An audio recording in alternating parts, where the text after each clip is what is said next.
Hi friends, முட்டை சாதம் எப்படி செய்வதுன்னு பார்க்கலாம். ஃபஸ்ட்டு எண்ணெயை ஊற்றிக்கலாம். எண்ணெய் நல்லா சூடேறட்டும்.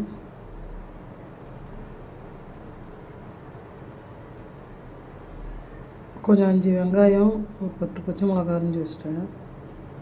4 முட்டை வாங்கி வச்சிட்டேன். ஈஸியாக ஒரு செஞ்சு பசங்களுக்கு கொடுக்கலாம் ஃப்ரெண்ட்ஸ். எண்ணெய் காஞ்சதும் கடுகு போட்டேன்.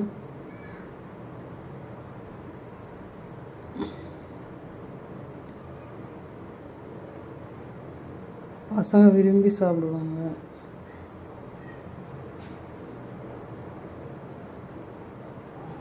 எண்ணெய் காயப்போ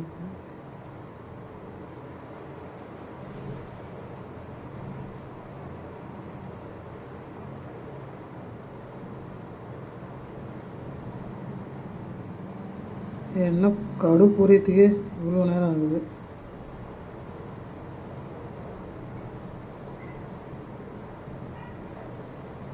கடுகு பொரியுது ஃப்ரெண்ட்ஸ்.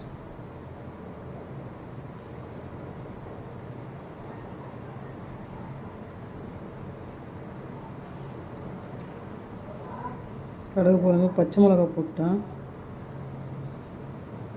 நல்லா வதக்குங்க. அந்த புகை அடிக்குது.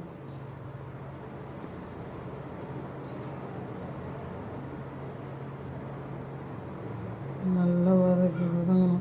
பச்சை மிளகா எல்லாம் நல்லா இருக்காது. நல்லா வதக்கியாச்சு. வீடியோ நானே தான் எடுத்துன்னு இருக்கேன் ஒரு கையால்.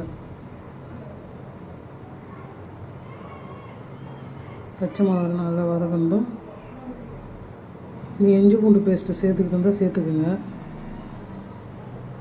நல்லா அருமையாக இருக்கும்.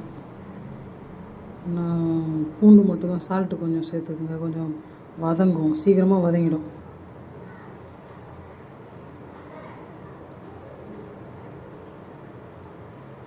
ஒரு 5 வெங்காயம் அரிஞ்சு வச்சுக்கிறேன்.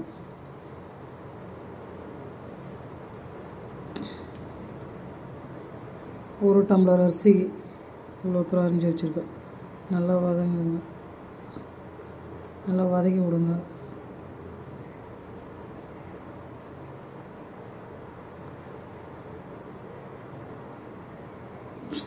கொஞ்சம் பொன்னிறமாக வதங்குது. நல்லா வதக்குங்க. வெங்காயத்தை போடுங்க. ஒரு கையில் வீடியோ எடுத்துன்னு வெங்காயம் போட்டுருங்க ஃப்ரெண்ட்ஸ். வெங்காயத்தை ஆட் பண்ணுங்க.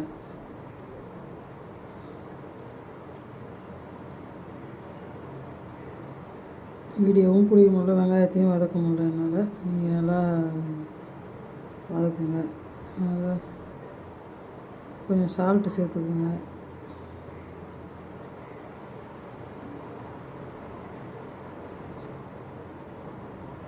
பூண்டு நான் முழுசாக போடணும் ஃப்ரெண்ட்ஸ். நீங்கள் இஞ்சி பூண்டு பேஸ்ட்டு சேர்த்துக்குங்க. அம்மா அருமையாக இருக்கும். கருவேப்பிலை, கொத்தமல்லி, இஞ்சி பூண்டு பேஸ்ட்டு நீங்கள் சேர்த்துக்குங்க. என்கிட்ட இல்லை,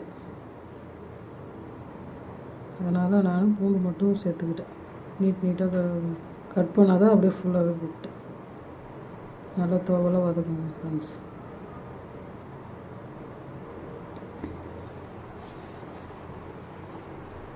அதுக்கப்புறம் முட்டையை உடச்சி ஊற்றிக்கிங்க. முட்டையை உடச்சி ஊற்றிக்கின்னு கிளறிடுங்க. மஞ்சத்தூள் வந்து ஆட் பண்ணுங்கள். ஸ்மெல்லு கொஞ்சம் வராமல் இருக்கும் மஞ்சத்தூள் ஆட் பண்ணால். நல்லா வானல் அடிப்பிடி இருக்கிற அளவுக்கு கிளறுங்க.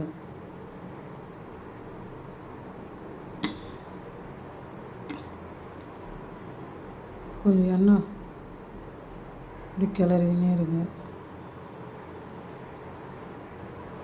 பெப்பர் கூட போட்டுக்கலாம் ஃப்ரெண்ட்ஸ். பெப்பரு, மிளகாய்த்தூள், தனி மிளகாய்த்தூள் இதெல்லாம் சேர்த்துக்கலாம். இன்னும் நல்லாயிருக்கும். கொஞ்சம் சாதம் சொன்னோம் பார்த்தீங்களா, அந்த சாதம் வந்து உங்களுக்கு தேவையான அளவுக்கு சாதம் போட்டுக்கோங்க. சாதம் போட்டு கிளறியாச்சு. லாஸ்ட்டாக இறக்கும்போது பெப்பர் தூள் கொஞ்சம் அதில் ஆட் பண்ணிங்கன்னா இன்னும் அருமையாக இருக்கும். ஈஸியான முட்டை சாதம் தயார். பாய்.